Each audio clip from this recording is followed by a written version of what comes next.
Yo, what is up, guys? Oscar here with a new video, and in today's video, or in this video, I will be discussing Real Madrid. His day in the history, or a year in the history.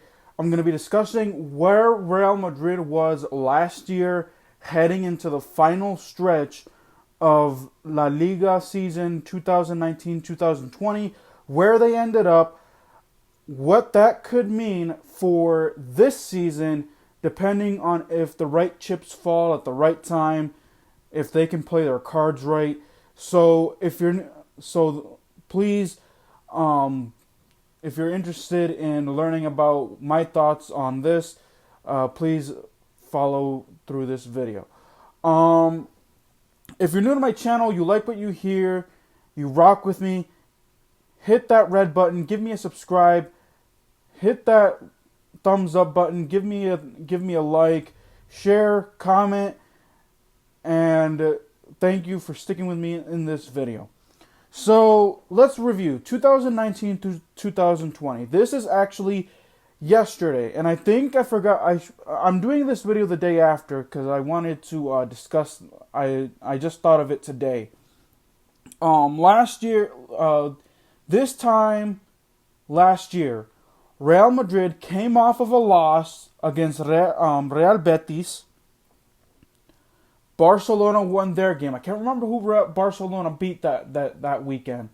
But Barcelona retook the La Liga lead. They were in first place. And, due to COVID-19, they had to postpone everything until June. But when Real Madrid came back, with a lot of help from Barcelona struggling at the last year with their coach management situation, with Messi and all that, they were able to. These were the final games that Real Madrid picked up. They played the remaining 11 games in June and July, and here's the teams that they faced and that they beat. They beat Eibar, who was in 14th place at the time. They beat Valencia, who was in 9th place. Beat Real Sociedad, who was in 6th. Beat Mallorca, who was in the relegation portion of the table, who are now in 2nd division. Beat Espanyol, who were in last place and relegated to 2nd division. They beat Getafe, who was in 8th place. They beat Athletic Bilbao, who was in 11th place. They beat Alaves, who were in 16th. Beat Granada, who were in 7th. Beat Villarreal, who were in 5th. And drew against Leganés, who were in 18th and who relegated to the 2nd division. So here's the thing. You see there that you kept on hearing me say they beat. They won 10 straight to end the year, and then they tied against Leganés, and that was enough to give them the title. Granted, Barcelona, they dropped points against teams that they should have beaten because they faced teams that were at the bottom part of the table. Just Barcelona didn't have the manager, Messi was going through an attitude, Piqué was going through an attitude phase, they just didn't want to play. But this year's different.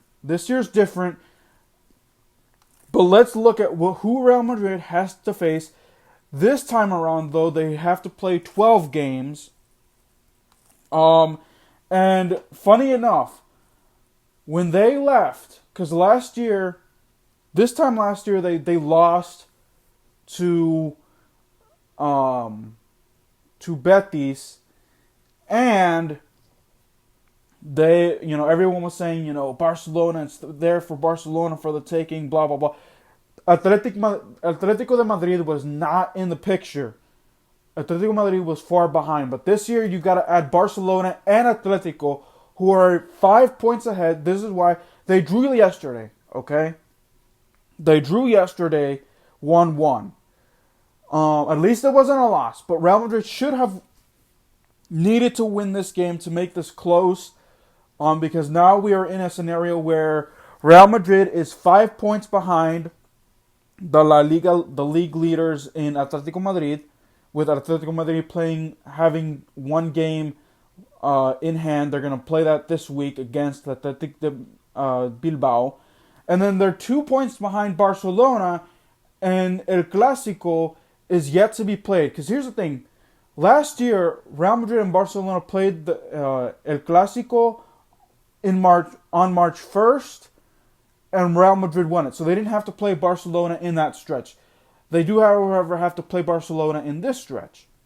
So let's take a look at the games left for Real Madrid to play this year. They need to play Elche, who are right now in 17th place, Celta Vigo, who are in 9th, Eibar, who are in 18th, Barcelona, who are in 2nd, that's going to be their Clásico, Cádiz, 14, Real Betis, 6th, Getafe, 15, Osasuna, 13, Sevilla, 4th, Granada, 10th, Athletic Bilbao, 8th. Now here's the thing.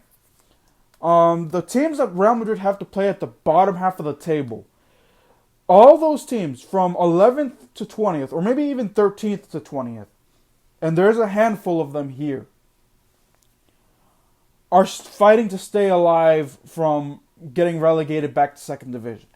All those teams from, I think, 13, I think from what the reporters and from what I saw from point standpoint, I think 13th to 20th place, those are all still, well, Huesca, let's take out Huesca out of the equation, because Huesca right now has I think 20 points.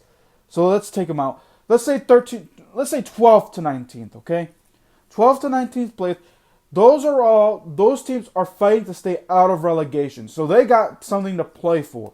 So Real Madrid also, what they had last year, which they lacked this year. Real Madrid, all players last year contributed. It wasn't just, Karim Benzema, yes, you're going to say, Karim Benzema had 22 goals. Sergio Ramos had 9 goals. Yeah, I know that, but at least everyone contributed. You never knew who was going to step up. Everyone except for 2 players on Real Madrid in the 2019-2020 season scored a goal some way or another. This year, no one has stepped up, aside from Casemiro and Benzema. Because Casemiro has 5, Benzema has 13, because he scored yesterday, or 14. Does he have 14 or 15 goals? Can't remember. And Real Madrid also is dealing with the injury bug. They're missing Eden Hazard. They're missing Sergio Ramos. They're missing Dani Carvajal. Man, they're injury prone. They missed a lot of their players. A lot of their players have been injured. So this year is way different. So Real Madrid, do I think that they can do the same thing that they did last year, winning? This year it's going to be 12, but last year was 11. But this year is going to be 12. Do I think they're going to be able to pull off and win 11 games out of 12? I don't think so. But, last year everyone thought that wasn't going to happen. And then, bam, Zinedine Zidane surprised us all with his squad. His squad were able to pull through and pull off an amazing stretch. Now, I don't know if it was because Real Madrid were able to get healthy down the stretch, because I remember that they were dealing with some injury issues as well. And because of COVID-19, the postponement of the season that just had everything postponed for 3 months, I believe. Now things are different, unless there's a massive pandemic going on, there's another massive pandemic that halts everything, which, knock on wood, that doesn't happen. But if that happens, I don't see this squad that Real Madrid presents right now with all their injuries. I don't see them winning 11 out of 12, especially with all these teams have something to play for, either via trying to get into the Champions League, the Europa League, trying to stay out of relegation, so on and so forth. So this is, I'm talking about this because it's a history. I'm giving you guys a history lesson. I don't know if, Real Madrid's going to look back and say, hey, the chips were down last year, Barcelona was in complete control, and then look what happened. But Real Madrid not only have to contend with Barcelona, they have to contend with Atletico, and Atletico needs to lose. And don't get me wrong, Atletico, they've shown vulnerabilities, but I don't see them dropping 3 or 4 games, especially with, I think they have a few tough games, but you never know. You never know. Atletico surprises you, but we're going to have to wait and see what happens. Anyways, alrighty guys, that will do it. Let me know what you guys' thoughts are on. Do you think Real Madrid can pull off the impossible yet again by winning La Liga, being this far back, with all the stuff that they have to contend with injuries, with players not stepping up? Do you think that they'll be in second place, third place, or do you think that they could finish first place some way? Let me know what your guys' thoughts are on this matter in the comments down below. Like I said, if you're new to my channel, you like what you hear, hit that red button, give me a subscribe, give me a thumbs up, smash that like button, comment, share the video. Until then, guys, keep it real. I'll see you guys next time. Peace.